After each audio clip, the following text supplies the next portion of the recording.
O Sindicato dos Servidores Federais ameaça fazer greve em protesto contra a falta de reajuste salarial. De Brasília, Yasmin Costa. Yasmin, o governo já se posicionou a respeito?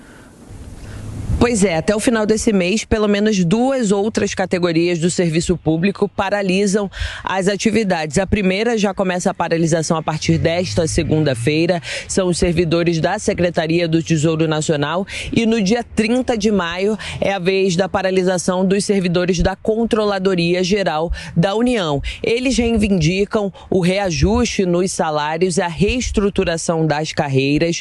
O governo federal sinalizou que vai conceder aí um reajuste para o serviço público de 5%, é um reajuste linear para toda a categoria do serviço público. Inicialmente, a ideia do governo era conceder reajuste somente para os servidores da segurança pública. Isso causou mal-estar entre as outras categorias. Por isso, o governo federal, o executivo, voltou atrás e reestruturou a proposta. E agora a possibilidade é de reajuste de 5% para todo o serviço público.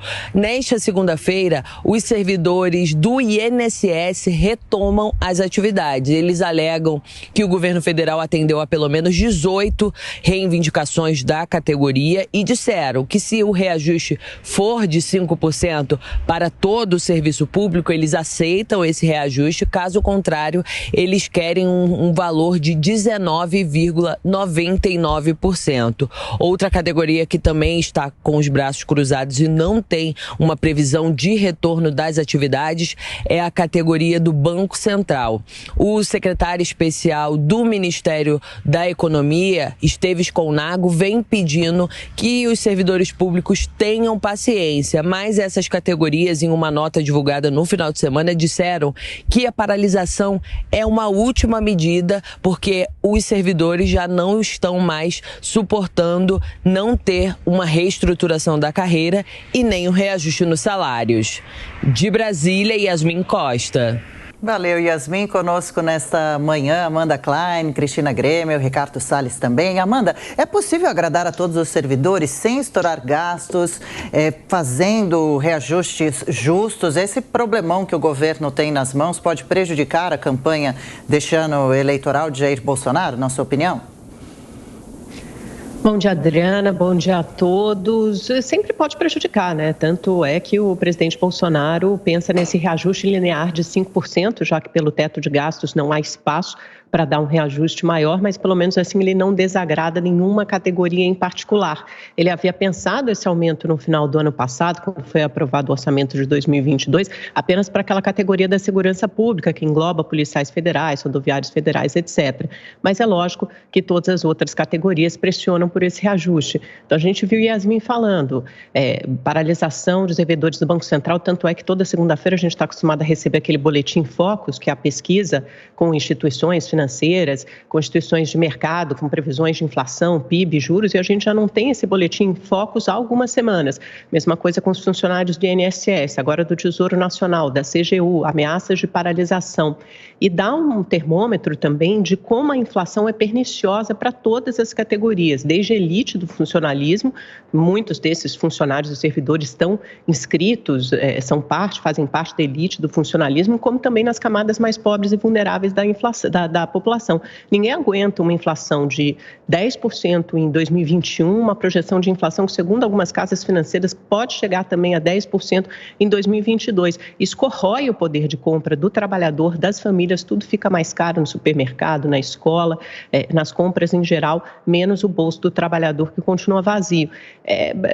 Enfim, uma sinuca de bico mesmo, é um desafio muito difícil para esse governo, seria para qualquer governo, que você tenha o teto de gasto limitando o reajuste que você pode dar, e lembrando que qualquer reajuste se torna despesa corrente obrigatória no ano seguinte, então pesa para os futuros governos também.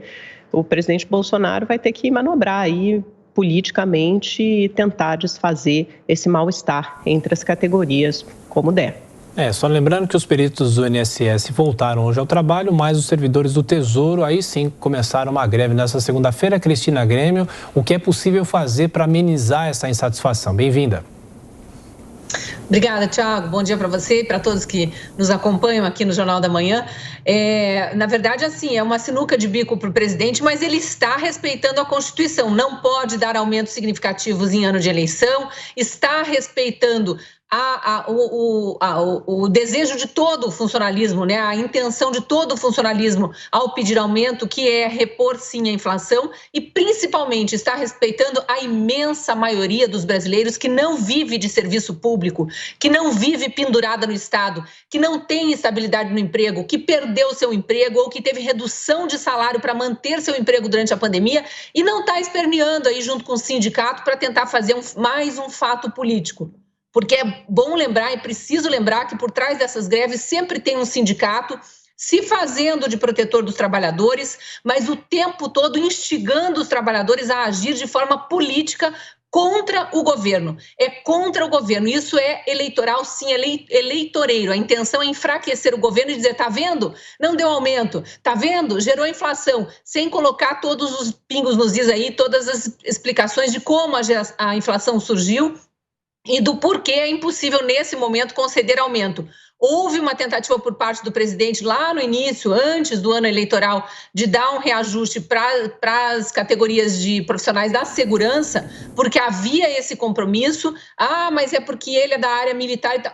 Foi a plataforma de campanha dele. Todos os presidentes, todos os governadores, prefeitos, os políticos em geral, se elegem com uma plataforma de campanha e depois são cobrados para cumprir essa plataforma. Não foi possível? Não foi possível. As forças de segurança estão contra o presidente agora nesse quesito. E ok, é legítimo. Só que é preciso que todo mundo entenda que a dificuldade do momento é dos 210 milhões de brasileiros, não é só de servidor público. E a gente precisa, todos nós, todos os brasileiros, dar a dose de sacrifício. E falar em corrosão de salário e tal, com inflação de 10%, pesa, é ruim, está péssimo depois de 2 anos de pandemia, com todos esses aumentos provocados pela guerra também, mas o brasileiro já viveu inflação muito, mas muito pior que essa. E nós temos vizinhos aqui do lado, como os argentinos, vivendo nesse momento inflação muito pior que essa, na Venezuela. Então, sobrevive-se, a gente precisa achar formas de diálogo e chegar a um consenso que não prejudique a nação. Salles, qual é o real tamanho desse problema que se arrasta para o governo e quais possíveis soluções você enxerga? Bom dia a todos. Não, realmente a inflação é uma inflação, entre aspas, importada, no sentido de que no mundo inteiro, em razão da escassez de produtos por força da pandemia e também na guerra da Ucrânia com a Rússia, há um aumento generalizado de produtos alimentícios, bens ligados à produção de energia, preço do petróleo, enfim, uma mudança na paridade das moedas. Então, com tudo isso, realmente, o trabalho interno, né, o trabalho doméstico, fica muito mais difícil. Ele é enxugar gelo que está acontecendo no mundo inteiro. Os Estados Unidos está tendo a maior inflação dos últimos 40 anos. A Europa, a última dos últimos 60 anos. Então, o Brasil, obviamente, não sai ileso deste problema. Agora, no que diz respeito exclusivamente ao aumento do funcionalismo, uma alternativa para ser colocada em prática e que permitiria fazer o aumento em favor daqueles que merecem é você ter uma quebra da isonomia. O que é a quebra da isonomia? É você ter aumentos diferenciados dentro de cada categoria através de uma avaliação de desempenho séria, não avaliação de desempenho para inglês ver, né? Aquela que dá nota 10 para todo mundo, e diz que ninguém faltou e tal. Não, você tem uma avaliação de desempenho dentro de cada categoria, de tal sorte que haja um piso para aqueles que não tiveram um melhor desempenho, mas um aumento, né, uma diferença de percentual de aumento bastante significativa para aqueles que obtenham uma boa nota nesse processo avaliatório.